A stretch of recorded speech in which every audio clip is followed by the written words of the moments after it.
balwela ukuthi babe nophahla phezu kwamakhanda abo. Lemndeni izama ukuvimba ukushabalaliswa kwamakhaya ayo. Kodwa imizamo yabo iyizeleze. Abahlali bathi imvume yokwakha kule ndawo simahla bayinikwa amadoda athile. Ngiyazabalaza ngihle nginyuka kodwa leyo ndawo masenkela ube ngizabalazela. Bekuyithemba lakho le. Bekuyithemba lami. Angazi ukuthi ngenzeni.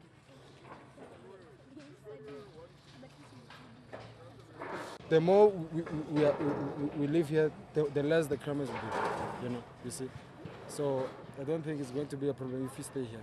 Umahamba uthi ukuthathwa komhlaba Ngodli kule ndawo kuya ngokwenyuka. We have a current situation in the Mafias and Melody. Now is this one. We know there are some areas that we think they can be the hotspots.